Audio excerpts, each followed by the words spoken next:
welcome back to Heart of the Holte for a mini edition of the Villa Filler, which will be spelt correctly in the description this time, Dan Bardell. We're here and we're going to be discussing whether we're Bruce in or Bruce out. We've got Chris and Jordan on the line. Say hi, guys. How you doing? Hi, guys. And after Claudio Ranieri's sacking, here we are discussing whether Steve Bruce has a future at Aston Villa, which is a question I never really thought I'd be asking. Chris, why don't you take the lead? This question is everything wrong that's in football today. It's everything wrong with this club in particular. Why we're even asking this question, it's absolutely absurd. I just can't believe it. Only here at Villa do we talk about things like this after such a short period of time. It's complete lunacy. I just can't get my head around it. I really don't. How can we be questioning a man who's had one transfer window? He hasn't had time. And why we want him to boot him out the door? You know, the players have a responsibility as well for the results. Yeah, Bruce, he is to blame in certain respects. He is to blame in some areas, absolutely. But to get him out the door, you're going to have to put a very good argument forward to even change my mind on this, and even change a lot of fans' thoughts on it. He's the man to drive us forward. There's just no question about it. We just have to be patient. Jordan? Yeah, just in the immediate response to that, I think lunacy is a very good word. And I think it's a word that I agree with. I think when you've lost 8 out of 9 games, when you've got a squad that costs £70 million, and when you're further away from the playoffs than when Roberto Di Matteo took over, I think lunacy is the right word, and I think it is for that reason that Bruce needs to go. Otherwise, we could end up in a very, very sticky situation. But as you pointed out, we've lost 8 out of 9 games under Bruce recently. Who is the man to turn that around? Because under Di Matteo, we were picking up draws, and going forward we looked a lot better off, and now we've just spent another 15 million on a striker. You know, who is the man, Jordan, to fix Aston Villa? Now, before we go into who is the right person, and I do feel that there are right people there, I would rather just focus on Bruce for now. And what I would like to consider is the style of play that we're playing at the moment. For me, yes, we've lost 8 out of 9 games, and that isn't very good. But I could understand if there was something I could see. You know, if there was a sign of progress. I mean, I'll ask you, Chris, is there any facet of our game that's improved since Bruce has taken over? Since that first game against Wolves at home, have we improved in any way, or are we playing it exactly the same way? It's a good argument, and I do hear exactly what you're saying. Yeah. The results have been disastrous. There's no question, and I can't even put an argument that's fact. There is a direction though in which we are going that Bruce is trying to make us hard to beat, and individual mistakes are costing us. That isn't down to Bruce at all. He's set up well at Newcastle. I think everyone can agree that we started the game pretty well, not brilliantly, but pretty well. We lost that game because of individuals. That's what it comes down to. He is doing everything he can, but we are the players are the making of their own downfall. You know, we are conceding sloppy goals. There is nothing that Bruce can do about that. I hear what you're saying, and I hear the fans now screaming at me, saying, yeah, but he sends them out there. If you honestly believe, and as a former defender, that he is not fuming at the goals that we're conceding, we must be deluded. You know, it isn't coming down to quality, brilliant finishes, brilliant pieces of play from the opposition. It's coming down from our own making. That takes time to eradicate. Bruce is on the way to making sure. It's going to make us hard to beat, first of all, which is going to take time, but we are moving in the right direction. Then, every time we start to change in a positive way, we have an injury. We got to change again. We have to change formations in some respects, and that's the best way I can describe it. We are moving forward. We're just doing it very slowly, and we have to go backwards to go forwards. It's very much one step forward, two steps back under Bruce. With the Probably appointment, about four steps back. But before we, I mean, you made some good points there. So I'll start out by saying I fully agree. He will be fuming. We mentioned on the Villa Filler podcast too earlier about Paul McGrath's comments. I disagree with what Paul McGrath says. He's definitely passionate. He's enthusiastic, and he wants things to change. I mean, I was there at the game against Newcastle. You could see him on the touchline. He never actually sat down in the first half or the second half, particularly in the first half. Passionate, saying instructions, giving instructions, kicking every ball, heading every header, and that's commendable. However, if he sets us up as hard to beat, if that's the aim, why has he bought Hourahan? Why has he bought Lansbury? Why has he bought these players? That's a possession-based style of play where we need to keep it on the ground and we need to probe teams and we need to attack all the time. We don't have to, play defensive, play cagey, play this wall of attrition. It doesn't suit our players. There just seems to be a disconnect here. And my own personal belief is that despite Bruce's good intentions, despite where he wants the club to be, we're not playing in a way and we don't have the players to play in the Steve Bruce style of football. And all that's going to happen is it's going to be bad for us because we're going to find ourselves in a sticky situation, and it's going to be bad for Steve Bruce because this team is not set up to play in a Steve Bruce way. I've got no doubt he'll go on in the future to be a successful manager elsewhere where he's got a set of players where he can set up in a hard-working, physical way and enjoy success, but it isn't going to happen at Aston Villa, and probably that's not what fans want to hear, and it hurts me as it does all Villa fans, but I'm just saying it how I see it. Just confirm there, you talk about the Steve Bruce way. Mm-hmm. You're talking about setting up not to lose, first of all. Not to win the game necessarily. You're talking about not to lose. The two are not mutually exclusive. I'm talking about a physical, war of attrition, hard-working style of play where the emphasis isn't to be proactive and to be on the front foot. Okay. Going back to, I will mention them. Birmingham's first season in the Premier League back in 2001. Nobody wanted to go to St Andrews because they were hard to beat. Yeah. But in all fairness, they did actually play some good football, and they did pretty well for a good while. You don't think that in time, once this losing run stops, the confidence gets a bit better, that we will start to press teams? Do you think that can happen? I mean, I understand what you're saying about his time at Birmingham City, but that was a very long time ago. I'm looking more recently at Hull, at Sunderland. I'm preferring to look at those, his most recent performances. A lot can change. We've seen managers change over the years. Look at David Moyes now. I don't want to go, too left field, but look at the way he plays to the way maybe a few years ago. Managers change over time. We look at the way he plays at Sunderland and Hull. It's just not in keeping with the players we've got.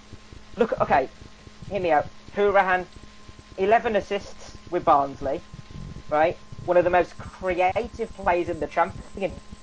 And he's got him playing not only on the wrong side of... What's that, sorry? 6 goals too. Yeah, 6 goals. Cheers for that. But not only... So yeah, creative goal scoring, but he's got him playing as a deep midfielder. It's just counterproductive. He's destroying these players. One thing I must say though, Jordan, is that a good manager takes what he has and makes it work. Oh, I agree, 100%. And he's done better with the squad we had pre-January, with 12 points out of 15, which is very much promotion form, than he has with the players he's just brought in. But what we've got to understand is that he's had 3 weeks with these players. It's not going to change overnight. It needs time. It's not, but I think it gets to the point where when do we hold this man accountable? I mean, there seems to be a temptation amongst the Villa fans to assume that this man took over in January, bought a load of players, and here we are. He's been in place since October, and don't get me wrong, the results when he first came in were quite good. We had that new manager bounce. I think the players wanted to impress him. So yeah, our performance has improved. But if you look at the whole period from October to January, he's had plenty of time, and there's no way in which we've improved. We're going backwards, and I'm worried about getting into the relegation places. I mean, you said that he did well before the January purchases. Again, that's in keeping with his time at Sunderland and Hull. What this man does is he comes into a club, does well with the raw materials that are there, spends money, and it ends badly. And we're just seeing the same cycle, albeit at an accelerated rate, come over again. But would you not say that Abel Hernandez is a good player that he's bought for Hull, and he's, you know, after his injury, he scored in the Championship, he's scoring in the Premiership. You know, Bruce finds good players, and he's got a very good scouting network. And I think you Tom can't Huddleston disagree. for one. Tom Huddleston, fantastic player. One who I'd like to see down Villa Park actually before it's too late. And I think it's quite commendable that we've gone and got Hourahan, that we've gone and got Lansbury and Bree, because Bree is definitely one for the future. I mean, we've only seen him against Forest, but Bree for me is a good player. Lansbury proven, Hourahan proven. As I say, it's about trying to find a system and giving it time. This is his pre-season. Okay, so just a couple of things there. First thing you mentioned about reading the players and how good they are, I completely agree. There's an argument for us to have I would say one of the best teams on paper in the Championship. If you look at it objectively, they are very, very talented players. That part is not in dispute. I don't disagree with that part at all.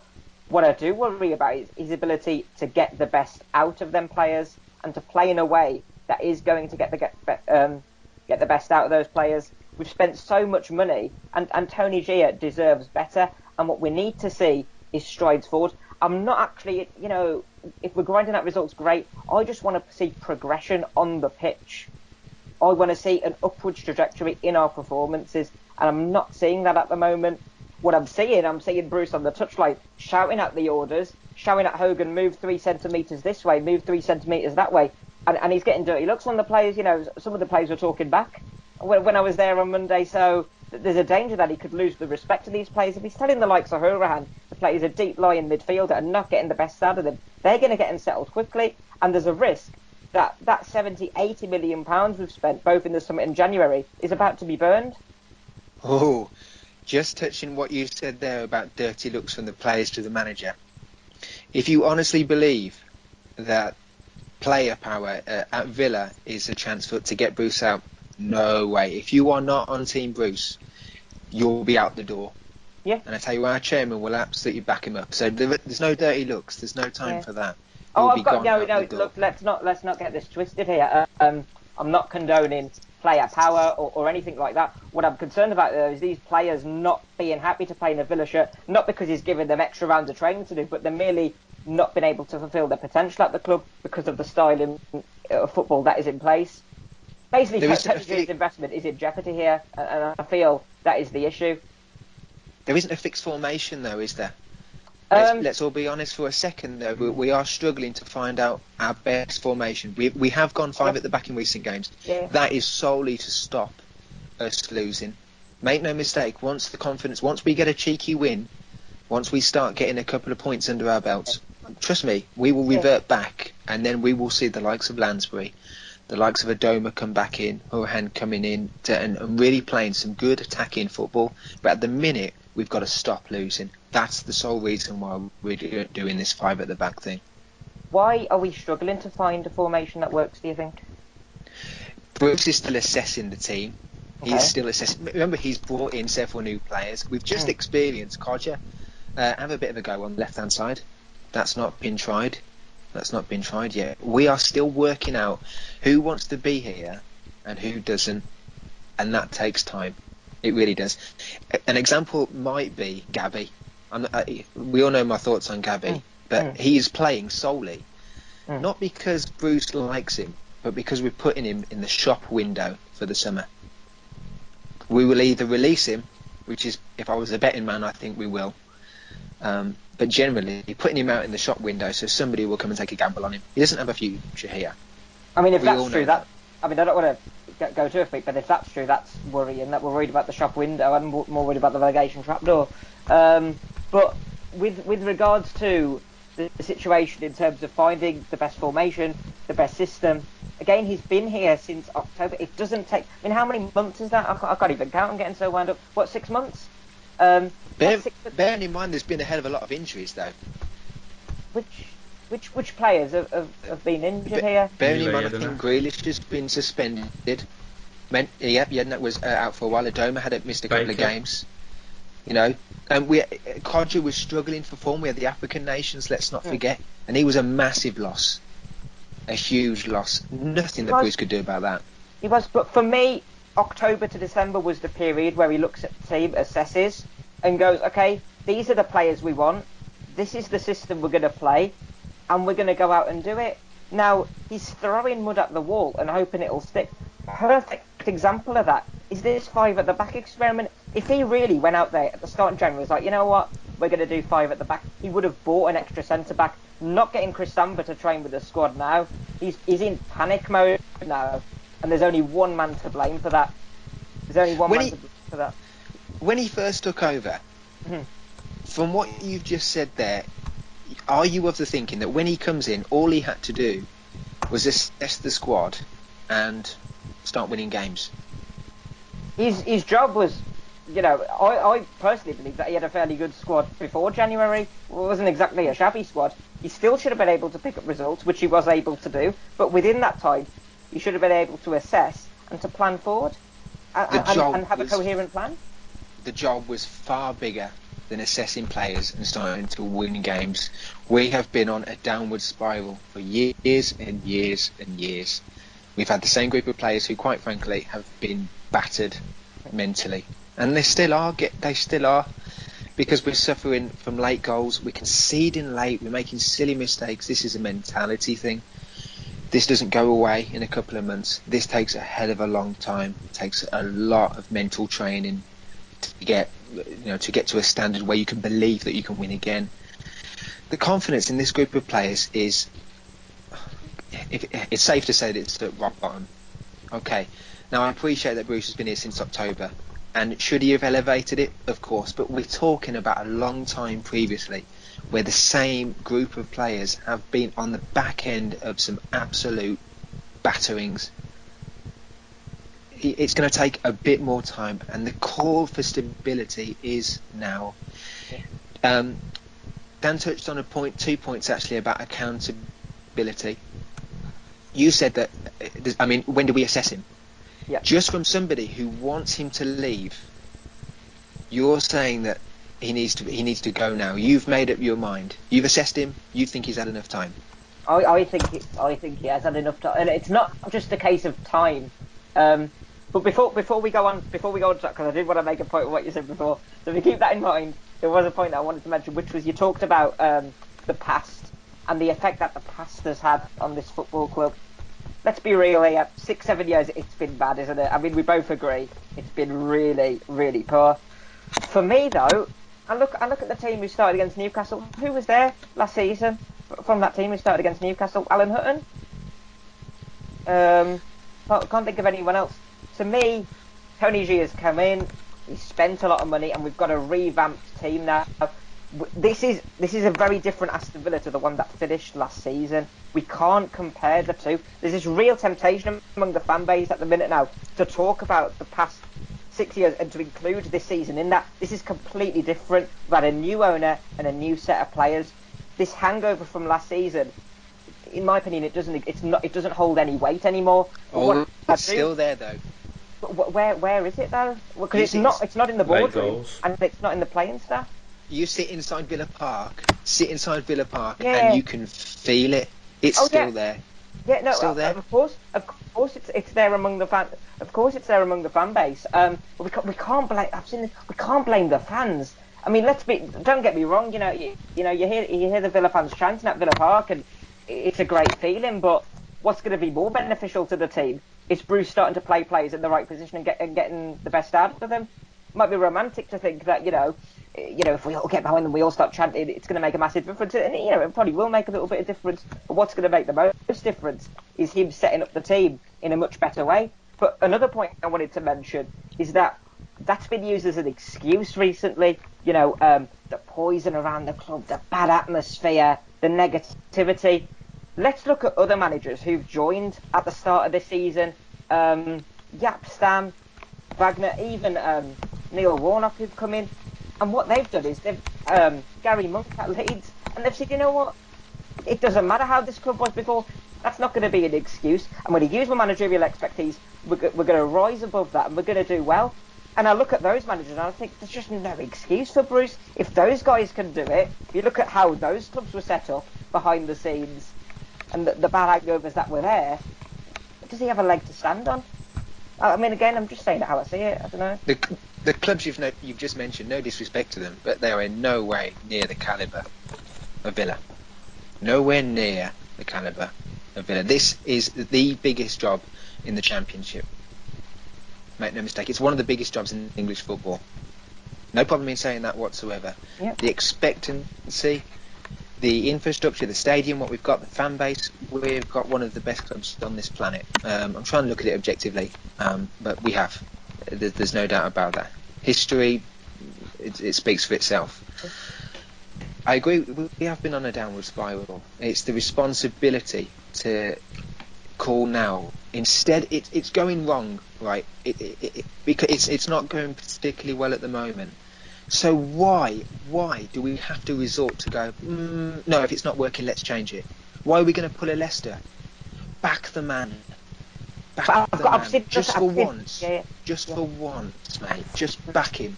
Put all animosity aside. You might not agree with every decision that he's making, but why do we have to do that? Back him. And yes, carry on, mate. No, carry on. Sorry. You've just got to back him. He might make some decisions that might make you angry. Yeah. He's doing it for a reason. He has to experiment. Give him time. Give him the tools. Give him the support that he needs. We are so quick to change people. It's not going right. So what do we do? Well, we'll just change him. We'll just change the manager because that always works. It works for 6 to 8 weeks, and then we're back in the same situation, making the same video. Why can't we just back him? There's two main reasons. First of all, being that I've seen nothing in the man's past to suggest that he's able to turn this around with this set of players. If we look at his past at Hull, at Sunderland, I'll use as the two main prime examples, his two most recent jobs. He gets in a bad run of form and he can't break the cycle. That we often mention his promotion last season. Let's look at that. The guy got in he started well, don't get me wrong, and he did very well. He did very well with that team, which was set up in his style of play, with his sort of players, great. But they did well. They got into a bad set of results and they couldn't break the cycle. They fell into the playoffs. They didn't rise into them. They fell in. They were very lucky to go up last season. Same at Sunderland, gets into a bad run and he never recovered from that. Like I've mentioned before, with this set of players, there's just a complete mismatch there, and I don't think it'll ever work. Is Steve Bruce going to change his managerial philosophy overnight? I don't think so, and that's why he's experimenting, because he's a novice with this squad. But are the results going to come overnight, Jordan? But you know what it is? At the end of the day, results are important in our situation, but I just want to see improvement. I just want to see improvement on the pitch, and that's what we're not seeing at the moment. Do you not think on Monday at Newcastle, we were first 20 minutes we were stringing quite a few passes together. Yeah, they looked like a bunch of strangers, in my opinion, but I think there were signs of improvement there. You know what it is? I was there and I did see that, and I saw us working hard, and I got encouraged. But then it's those key moments that he lets me down, and I just think he's not the man to take us forward. We started well against Newcastle. We conceded that late goal. I just want him to go talk to the players half-time, say, keep doing what you're doing, keep your composure, keep playing the football you're playing. We fall to pieces. We saw it again against Barnsley. We started badly, but we get a goal back before half-time. Get him in, Bruce. Now's your chance to change the season around. Give him something. give him confidence. If you can't do it, then you're never going to be able to do it. And he just let me down again. Sort of make bad decisions with the goalkeeper situation, making changes too late against Forest, Brentford with his substitutions. He's confused. I feel sorry for him. I just think he's completely out of his depth, and I do have a lot of sympathy. I saw him in the second half against Newcastle. I was sort of on Bruce watch, really, because of where I was sitting. I was just fascinated by the man's body language, the way he would react in this situation when there was a lot of pressure on him. And we just saw him in that second half, just the shell, really, looking at his assistants, not, looking for reassurance.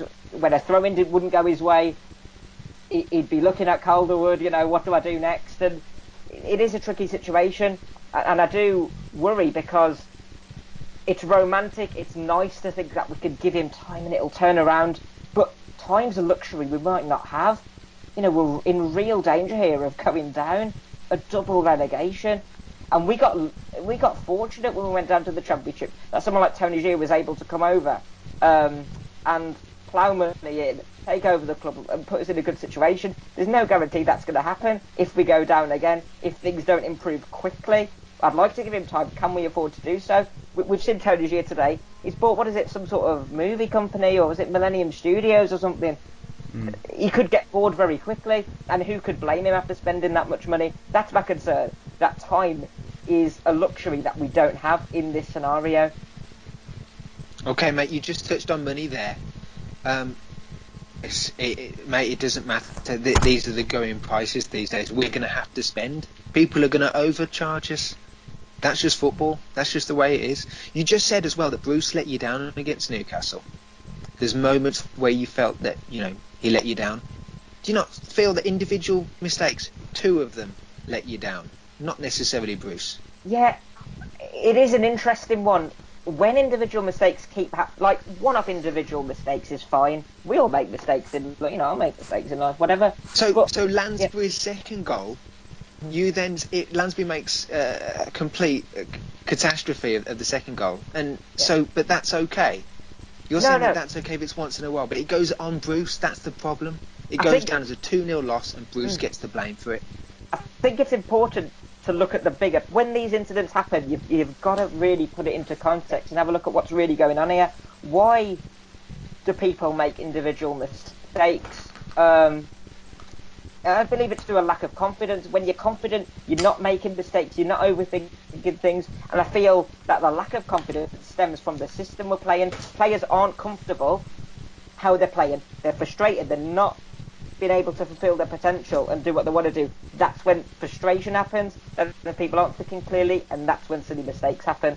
If it happens once in a while, everyone makes silly mistakes. When it keeps happening week after week after week, and it's the same mistakes, there is something in that, and you've got to look at the bigger picture, and I feel it is to do with the lack of confidence and people not being comfortable, and that's the manager included as well as the players.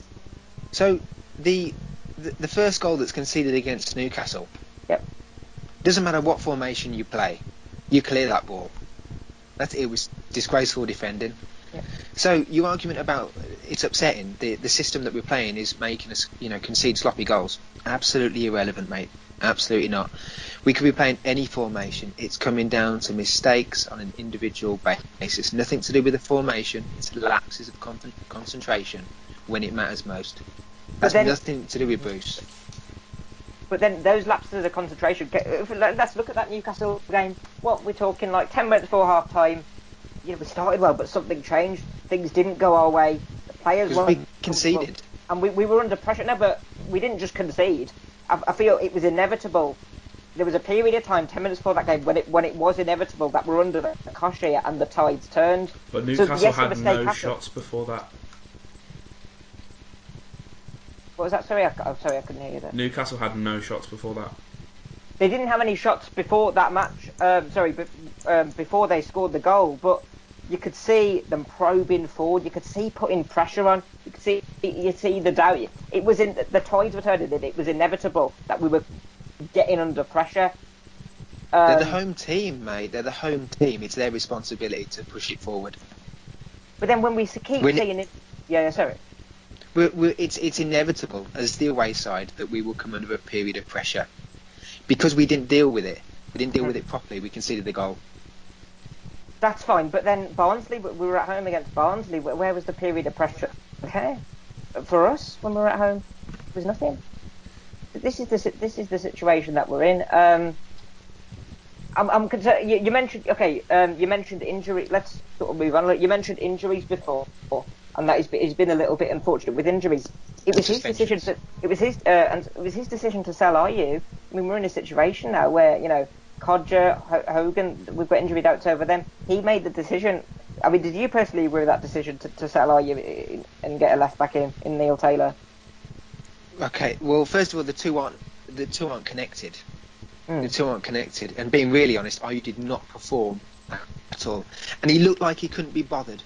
And the only time we can look back with our rose-tinted glasses is now that he's gone. We can go, yeah, he was actually a good player. No, he wasn't, because he didn't perform.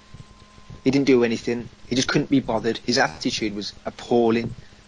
Let's be honest, just because he's gone, why have we got to look back and go, well, if we had him, maybe we would have been doing better? No, we wouldn't have. No, we wouldn't have. His attitude was appalling. He just looked like he couldn't be bothered on the ball.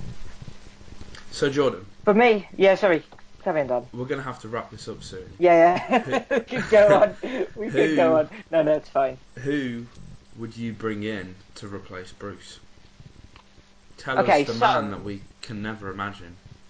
And you have to answer, because I'm sick of these fans saying, "Well, we need somebody who's got a bit of drive, a bit of passion. We need somebody who can do this." Who is that somebody? Yeah. First of all, it's someone who. Okay, let's just look at the situation here. Would you accept that it doesn't necessarily? There's various ways we could go. So, let's look at the situation that Hull are in at the moment. They've got Marco Silva. They've got David Wagner. It doesn't necessarily have to be someone with championship experience to do well, or English experience to do well. That's one avenue we could go down. How Remy Gard went though. Yeah, when for every Remy Gard there'll be a Marco Silva. That doesn't have to necessarily go that way. What I would like to see from the manager at Villa is for them to be more in keeping with the players we've got and to play in a system that gets the best out of those Which players. is surely Steve Bruce. Is Steve Bruce going to play in a way? Is Steve Bruce going to play in a way that's going to get the best out of Lansbury? That's going to get the best out of Hourahan? That's going to get the best out of Codger? No. So give us the name then. Who would you like to replace and I Steve Bruce? I might get criticised for this, but it is what it is. I would personally go for Dean Smith, Brentford manager. Why?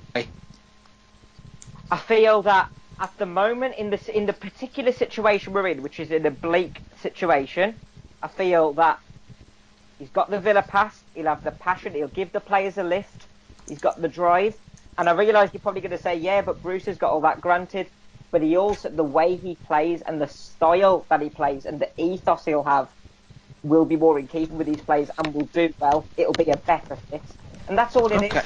I'm not concluding comment here. I've got nothing against, you know what I mean? I've got nothing against Steve Bruce. I've got no doubt that he will, regardless of what happens here, he will be successful elsewhere. Undoubtedly, when he's got a set of players that's more in keeping with how he plays football and a system that suits him, it's going to fit like a glove. It'll be fine. But it's just not going to work out at the moment, and we're getting frustrated. Steve Bruce is getting frustrated, and it's just not working out. And I don't want the conclusion of this to result in another relegation for Aston Villa. So Chris is Bruce in, Jordan is Bruce out, I'm Bruce in. We've been Heart of the Holte. This has gone on for a lot longer than planned. It could have definitely gone on for a lot longer than it has. We've had to rein it in a little bit. We hope you guys have enjoyed this mini podcast, the Villa Filler 2.5 midweek special. Ooh. May even be on Saturday actually before the game. Depends when we upload this. So if you agree with Chris or Jordan, let us know in the comments below. Like this video if you enjoyed, and subscribe for more content from Heart of the Holte. See you guys. Up the Villa. Yeah. Bye.